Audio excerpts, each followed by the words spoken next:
So friends, we discussed various kinds of problems last time, and the problems associated with simulations are rating, analysis, and designing.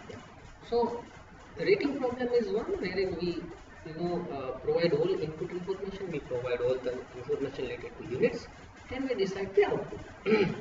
Analysis, we provide some input, some output and some design parameters, and we decide the remaining. That is your analysis problem. And in designing problem, what we give is complete input, complete output, no parameters of the unit is given, and we define the unit, we design the unit. That is known as designing. So based on that discussions, there are four problems which are listed here. The first is finding the number of trays required for achieving a particular amount of separation. Second is finding the top product composition for a given number of trays.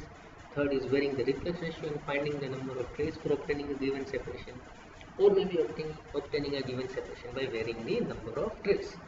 So we need to say which statement corresponds to which simulation. So in first case, since we are trying to find the number of trays and the separation is given, naturally we presume that the input is also given, and hence that is considered as a design problem.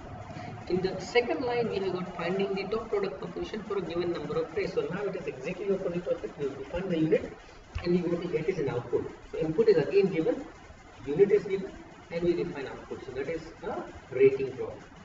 Then we vary the reflex ratio. So there is a unit parameter, and we find number of trays. So that also is a unit parameter for obtaining a given separation. So the separation is known, output is known, input is also known, and reflex ratio is given. So we vary that. So it is a partial information given for everything, and hence we say that it is a analysis problem. And in the final one, obtaining a given separation by varying the number of trays. Since it is varying of a different number of trays, you can consider it to be an analysis problem. So these are the four different kinds of problems given. You can look out for various kinds of problem and can classify them. However, again, one thing which is very clear, that is the problem associated with rating is most stable, because therein the solution is guaranteed, and we'll see that as we proceed further. So after this, let us try to look at different approaches to simulation. When I say approaches to simulation, what I mean is our process simulators are of basically two kinds. One is a modular mode approach, and another is an equation solving approach. So modular mode approach works with various modules. So you have a module for distillation column, you have a module for heat exchanger, you have a module for reactor, specifically plug flow or CSTR or likewise. So you just have to pick that module. All the associated equations you don't need to write. It is already inbuilt. It is written inside the simulator. So you've got modular approach. Now within the modular approach, also there are two different approaches: sequential and simultaneous. We'll discuss that as we proceed further. And the other option for modular approach is equation solving approach, wherein you have to write equation. You have to write the equations for each and every module. The basic difference between these two is naturally equation solving approach is more intense, more academic, more theoretical, whereas modular approach has its own set of data, set of working, and it is more popular in industry naturally. But as some of you might be able to think that modular approach is rigid in nature, in a sense that the equations are fed inside the simulator, and you don't have any access to it. You cannot change them. Yeah, you can supplement certain things. Whereas the equation solving approach, you are free to write the equation in manner in which you want. Right? Right, y is equal to mx plus c is what is given in modular approach. So you have to supply m, x, and c in order to get y. However, in equation solving approach, the same expression you can write as c is equal to y minus mx, or maybe x equal to y minus c upon m. So then the same equation, but you have good freedom to write your own way in doing this. So that's why equation solving approach is more theoretical, more academically oriented. However, one must understand the all modular approaches where a module is used. That module is finally developed based on some equation only. So you cannot do away with modeling equations, right? So if you think that I'll simulate something without modeling, that's not possible. However, in the industry, modular approach is more prevalent. Reason being, it is fast, quick, and it gives you the answers.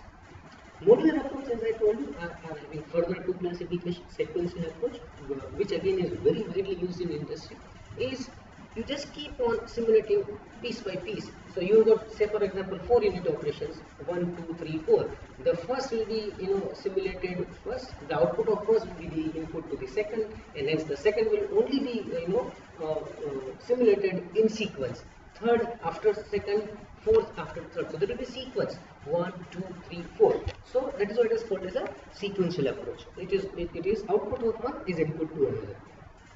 If there is a recycle stream, we need to tier it. We need to tier somewhere. We have to make it an acyclic loop, and we'll see as we proceed further what does this recycle stream can affect.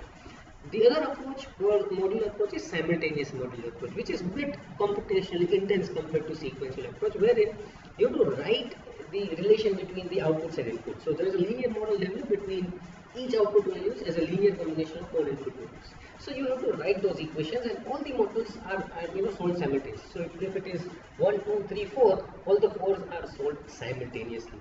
However, since it adds some computational burden, this also is not being used widely in industry. So what industry uses is modular sequential approach. So all your ICEs and design tools and ChemCAD and all are modular sequential approach, or otherwise sequential modular approach.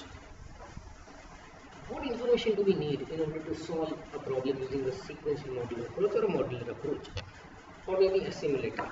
The first thing which you have to decide is what component you are using, and for those components which you are going to use, right? In simulation, which fluid package you will use, what thermodynamic model you will use. Say for example, if you are using hydrocarbons, you can very safely take cubic equation of state as your thermodynamic model.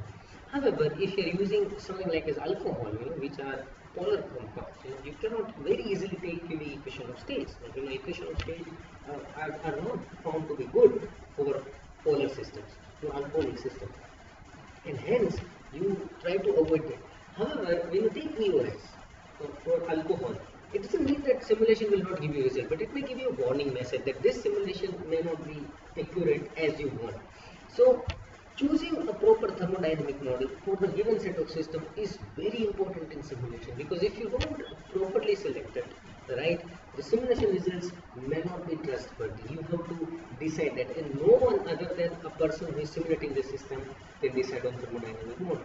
However, there are some algorithms available how to decide on thermodynamic model, but by and large it comes with experiences. You have to make some trial and error. You have got some information for a given system, simulate it, compare it with an experimental data or a plant data, and then you'll be able to realize that for this given system, this particular model is good. So most of the time when you join an industry, your senior is knowing that for given set of system, this particular model is good.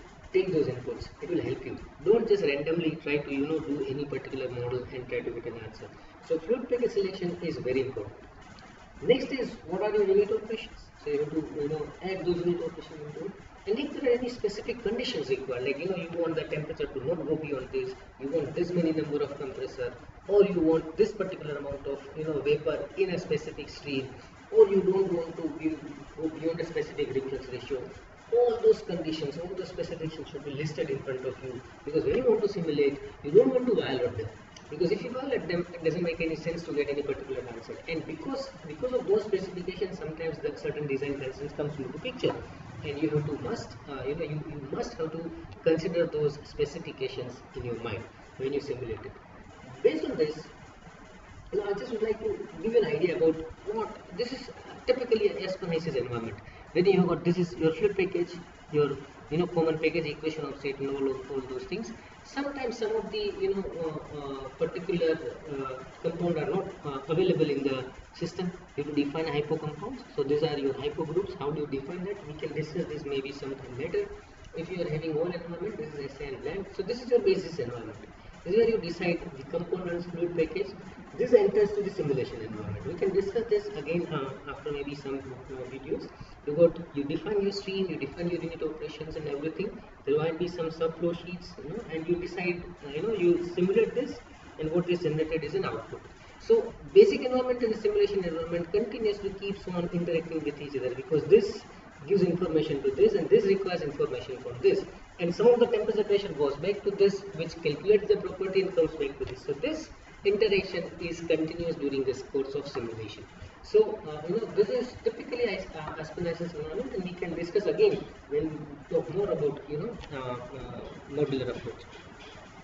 This is sequential modular, as I was talking about. There is A, B, C, D, E. So B is solved only once A is solved.